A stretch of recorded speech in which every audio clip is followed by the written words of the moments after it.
जय श्री राधा रमण। भगवान श्री कृष्ण ने श्रीमद् भागवत में कहा है कि उनके सच्चे भक्तों की संगत में रहकर मनुष्य अपने आसक्ति को नष्ट करके आध्यात्म के मार्ग पर आगे बढ़ सकता है। आगे श्री कृष्ण कहते हैं कि ऐसे सच्चे भक्तों की संगत मुझे अपने वश में कर लेती है। इसके अलावा व्यक्ति धर्म के दूसरे सिद्धांतों का पालन क्यों न करे, तपस्या, दान, यज्ञ और अन्य लोक कल्याण के कार्य तथा कठोर उपवास रख के भी मुझे प्राप्त नहीं कर सकता। इसीलिए अगर कोई मनुष्य भगवान श्री कृष्ण की भक्ति में लीन होकर खो जाना चाहता है तो उसे वर्ष में आने वाली प्रत्येक एकादशी के व्रत का पालन अवश्य ही करना चाहिए, क्योंकि एकादशी व्रत का पालन करने से व्यक्ति के जन्म जन्मांतर के पाप नष्ट हो जाते हैं और भगवान श्री हरि कृष्ण की भक्ति की प्राप्ति होती है। और ऐसी ही अति पवित्र एकादशी भाद्रपद मास के शुक्ल पक्ष में आने ही वाली है। इस एकादशी का नाम है पार्श्व एकादशी, जिसे वामन एकादशी के नाम से भी जाना जाता है। जब भी कोई एकादशी चतुर्मास जैसे शुभ समय पर आती है तो उसका महत्व और अधिक बढ़ जाता है। और ऐसी ही अति महत्वपूर्ण एकादशी कल ही आ रही है और इस एकादशी को जयंती एकादशी के नाम से भी जाना जाता है। और ऐसा इसलिए क्योंकि इसके अगले दिन भगवान वामन देव का जन्म हुआ था। इस आने वाली एकादशी का एक और नाम भी है परिवर्तनी एकादशी, क्योंकि ऐसी मान्यता है कि चातुर्मास के दौरान इसी समय पर भगवान श्री हरि विष्णु अपनी योग निद्रा में करवट बदलते हैं और इसीलिए इस आने वाली एकादशी को परिवर्तनी एकादशी के नाम से जाना जाता है। तो चलिए अब आपको बताते हैं कि परिवर्तनी एकादशी कब आ रही है और इसका पारण समय क्या रहने वाला है। इस बार भाद्रपद माह के शुक्ल पक्ष में आने वाली परिवर्तनी एकादशी का पालन हम करने वाले हैं 14 सितंबर 2024 शनिवार के दिन। इस दिन ब्रह्म मुहूर्त का समय है 4:34 और सूर्योदय होगा 6:10 पर। अगले दिन यानी द्वादशी तिथि पर हम इस व्रत का पारण करेंगे 6:11 से 10:18 के बीच में। एकादशी तिथि के आरंभ होने का समय रहेगा 13 सितंबर 2024 शुक्रवार रात को 10:30 से और समापन होगा 14 सितंबर 2024 शनिवार रात 8:41 पर। इस बार आने वाली एकादशी तिथि शुद्ध है और सूर्योदय के जिस भी समय पर उपस्थित रहेगी उसी दिन हम सब एकादशी व्रत का पालन करेंगे। इसीलिए परिवर्तनी एकादशी व्रत का पालन हम 14 सितंबर 2024 शनिवार को ही कर रहे हैं।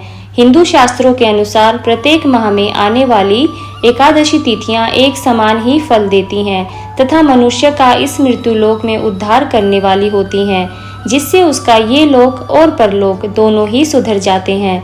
लेकिन चतुर्मास में आने वाली प्रत्येक एकादशी तिथि मनुष्य के आध्यात्मिक मार्ग के लिए विशेष महत्व रखती है। इस बार आने वाली परिवर्तनी एकादशी तिथि भी कुछ ऐसी ही है। इसका वर्णन भगवान श्री कृष्ण युधिष्ठिर के सामने करते हुए कहते हैं, हे कुंती पुत्र, जो कोई मनुष्य इस एकादशी के व्रत का पालन पूरे विधि विधान से करता है उसे महान पुण्य और साथ ही इस भौतिक संसार से मुक्ति प्राप्त होती है।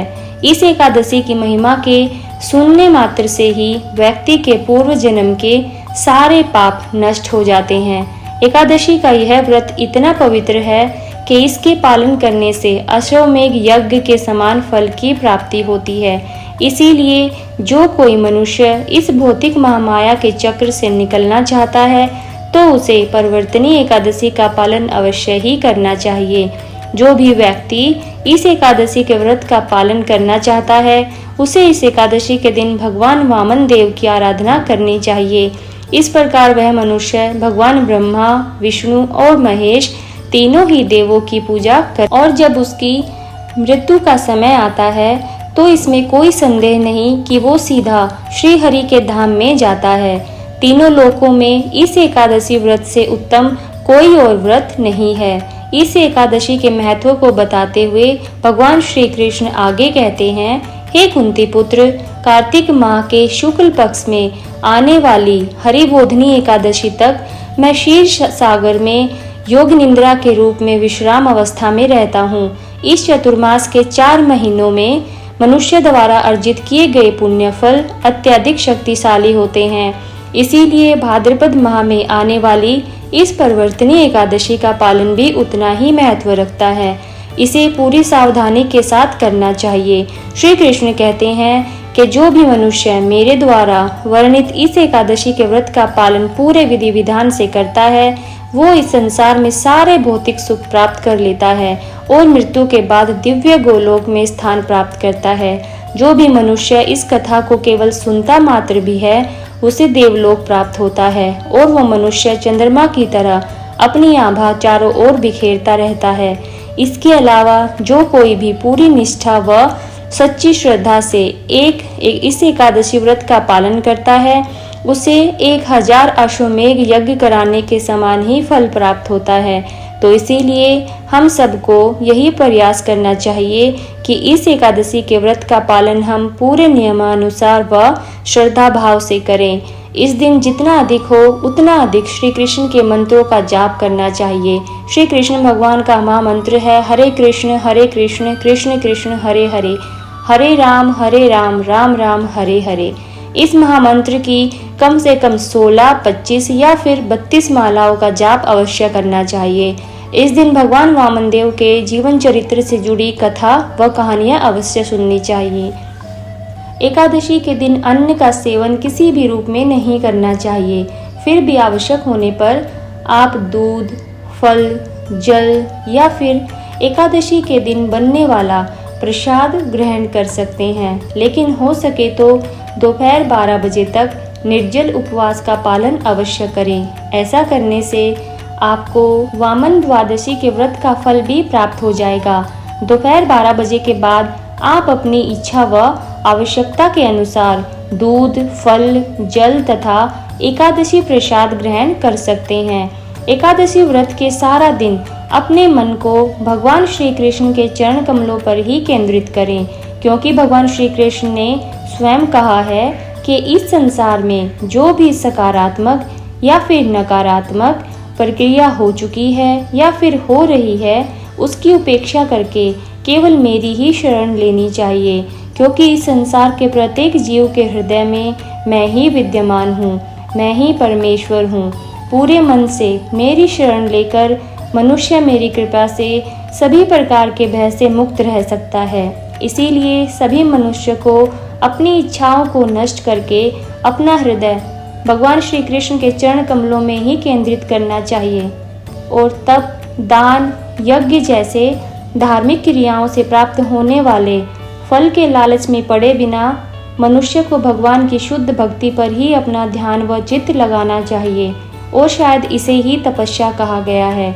और जो व्यक्ति एकादशी व्रत का पालन करता है, उसके द्वारा तप, दान व यज्ञ जैसी प्रक्रिया तो ऐसे ही पूर्ण हो जाती हैं।